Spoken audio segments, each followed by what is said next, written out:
Uma pauta que já foi chamada de loucura da esquerda está mobilizando o Congresso, dividindo opiniões e até arrancando o apoio de nomes da direita brasileira. Sim, você não ouviu errado.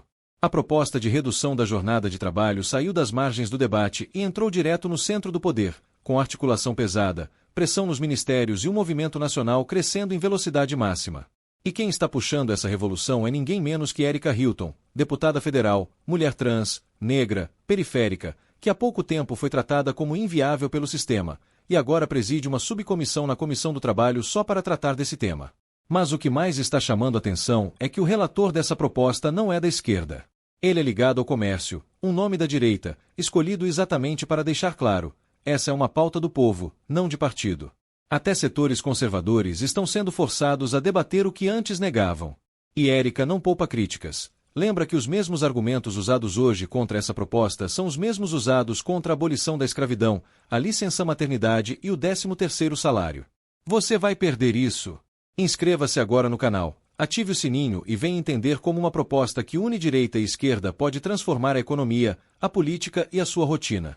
Porque, no fim das contas, a grande pergunta é: de que lado você está, do medo ou do futuro? Muito esse feedback. Érica, você chamou muito a atenção recentemente com a proposta do projeto da escala, contra a escala 6x1, né? Como é que está esse projeto hoje em dia? Esse projeto está quente, viu? Nós instalamos na semana retrasada uma subcomissão para debatê-lo na Comissão do Trabalho, a qual eu vou presidir. Eu serei presidente de uma subcomissão dentro da Comissão do Trabalho, que fará seminários, audiências públicas, trará pessoas do comércio, do setor empregatício para essa discussão. Nós já tivemos uma manifestação agora, nesse mês, no dia 1º de maio, fruto de uma articulação política do presidente Lula em rede nacional, falando que o governo apoia, estudará, ampliará essa discussão no Congresso Nacional. O presidente da CCJ também, na semana retrasada, fez uma declaração extremamente importante de que chegou o momento de nós debatermos, e o presidente da Câmara, Hugo Mota, também fez a declaração no mesmo sentido. Tudo isso é fruto de articulação política. Foi preciso muita conversa, bater na porta, insistir, falar com o ministro, falar com outro ministro, falar com não sei quem, falar com não sei quem. Eu não parei um minuto e não vou parar enquanto o Brasil não aprovar uma redução da jornada de trabalho. Nós temos agora uma subcomissão, um relator que não é do nosso campo, não é um relator de esquerda,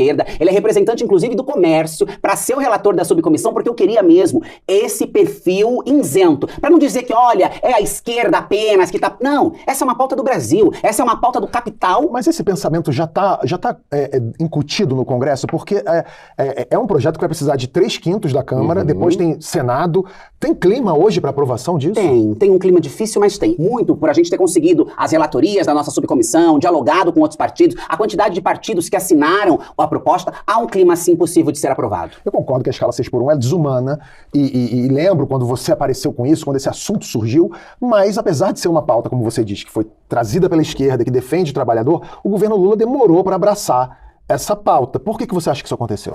Olha, eu não sei o porquê. Eu acho que talvez o governo ainda não tivesse Quando essa pauta começou, eu fui tratada como louca. Eu fui tratada como louca por todos. Todos me trataram como louca. Imagina, isso daí, lá vem ela, né? Mais uma invenção de Erika Hilton. Porque parece que o tempo todo eu tô inventando histórias. Eu fui procurada por um movimento consolidado, que é o Movimento Vida Além do Trabalho. Me trouxeram essa ideia. Eu organizei a minha equipe para nós entender qual era o melhor caminho a ser percorrido. E na minha avaliação, o caminho melhor era uma PEC. Não era projeto de lei, não era PDE, era PEC. Tinha que ser PEC porque a gente precisava mexer na Constituição, que automaticamente mexeria na CLT e criaríamos uma mudança estrutural nesse debate. Foi tratada como louca. Então as pessoas não estavam dando muita credibilidade. O problema é que eu tenho uma boa comunicação nas redes sociais. O problema é que eu tenho os olhos da juventude. Isso não é um problema, né? Não, problema pra eles. Um problema pra quem estava me lendo como louco. E de repente, aquilo que era tratado como loucura de uma deputada de esquerda, né, que tem pautas... O jogo virou. E aí eu também estive muito no Palácio do Planalto. Eu bati muitas vezes. Eu falei com o ministro Padilha, quando ele era ministro das Relações Institucionais. Falei com a ministra Gleice. Falei com o próprio presidente Lula. E aí acho que depois da minha fala com o presidente Lula, acho que se entendeu o impacto, a importância dessa movimentação. E aí o governo entrou. Eu acho que o governo estava também precisando estruturar melhor as questões orçamentárias, né? Entender de onde esses subsídios, aonde poderia abraçar, por exemplo, o pequeno empreendedor, quais tipos de isenção caberia para ser discutida. E eu acho que, a partir da minha conversa com a ministra Gleice, essa discussão foi ganhando mais corpo, porque ela foi acionando a Previdência, foi acionando a Civil, foi acionando, e nós conseguimos. E aí o governo viu que há uma viabilidade. É possível fazer uma transição de uma redução da jornada de trabalho sem quebrar economicamente o país, como algumas instituições têm dito à torto e à direita. O Brasil vai quebrar, o PIB vai cair a 16%. esses dados, eles não se sustentam, eles não param em pé. Porque mesmo durante a pandemia, por exemplo, que nós tivemos lockdown, nós tivemos uma redução do PIB de 4%. Não é justificável dizer que reduzir a jornada de trabalho vai destruir emprego, Os argumentos são todos cada vez mais falaciosos e aterrorizantes. Mas é sempre bom lembrar para você e também para quem vai nos assistir que os mesmos argumentos usados agora para combater a redução da jornada de trabalho foram usados igualmente para combater a abolição da escravatura, foram usados na licença maternidade, foram usados quando se tratou de fera remunerada, no 13º salário, todas as vezes em que se olhou para a classe trabalhadora e que se discutiu políticas de dignidade e emancipação a esses grupos, o discurso daqueles que sempre mandaram foram o mesmo. Vai quebrar o país, vai destruir a economia, não vai ter emprego, todo mundo dando... 13º tá aí, licença maternidade está aí. O 13º, inclusive, significou uma injeção de dinheiro na economia no final do ano. O setor do comércio lucra horrores e nos nossos estudos nós compreendemos que a redução da jornada de trabalho associada à redução dos impostos até R$5.000, ela vai ser uma grande injetora de dinheiro na economia. Porque a pessoa vai ter mais tempo, mais dinheiro. Onde que ela vai fazer com isso? Ela vai gastar esse dinheiro. Ela vai usar esse dinheiro. Você fala muito bem, você tem uma oratória muito boa, você se coloca muito bem nas redes sociais. Isso gera uma ciumeira também na própria esquerda ou não? Ah, já era. Tem uma matéria minha da semana passada no Valor Econômico, que depois que eu li a manchete eu falei, nossa, poderia ter sido mais fofa. É uma matéria recente no Valor Econômico, mas é uma coisa a esquerda burra... A esquerda burra que te vê como uma ameaça. Exato, é uma coisa nesse sentido. Há setores da esquerda, inclusive, que eu sinto, que até tentam me combater, né? Evitar a minha presença, evitar me convidar. Por quê? Porque acho que nós estamos... Porque é burra, a palavra é essa. Eu poderia ter sido mais fofa, mas eu reitero. Por que nós temos, por exemplo, na extrema-direita, números tão recordes e tão rápidos? Porque eles criam um grande cordão de compartilhamento, de apoio, elegem um porta-voz da sua mensagem e todos vão corroborar com aquela mensagem para que aquela mensagem se amplie, para que ela chegue mais longe. Claro, tem muita máfia também de robôs, de dinheiro sujo que é usado para impulsionar conteúdo, porque esses números não são do céu. Não é porque eles são geniais, incríveis, maravilhosos. Não, eles são porque eles manipulam o algoritmo, são porque eles usam dinheiro para impulsionar, mas também porque eles têm esse grande cordão de aliados que um publica, todos vão lá, apoia, comenta, compartilha, republica nos grupos de Signal, de WhatsApp, de Telegram, etc. Do lado de cá, parece que quando a gente faz alguma coisa que é muito boa, as pessoas têm...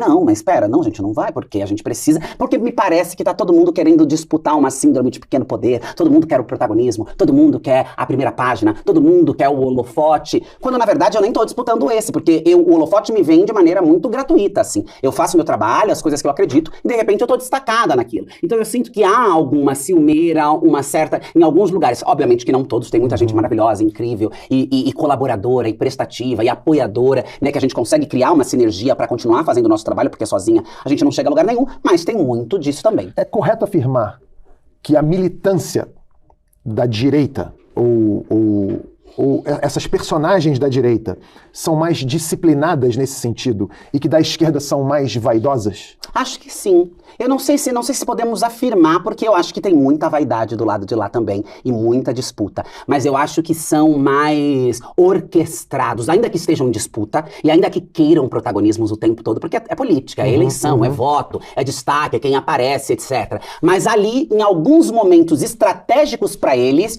eles conseguem se organizar melhor para contra-atacar e para reverberar mensagens e ideias que para eles são fundamentais. Então eu acho que essa é uma afirmação correta. Mas lá há muita disputa, há muita vaidade, há muito egoísmo, o tempo todo, em todos os lugares. Mas eu sinto que eles conseguem, em alguma instância melhor do que nós, entender que é preciso criar uma convergência aqui para comunicar algo contra nós, inclusive. Eu tenho a impressão, olhando à distância, que a direita ela elege um símbolo, um cara, uns dogmas, eles vão ali que nem formiguinha. Exato. E na esquerda, às vezes, parece que tem sempre alguém meio que... Perdido e distraindo a militância. Você vê muita briga entre pessoas que deveriam estar se defendendo. A impressão que me passa é essa.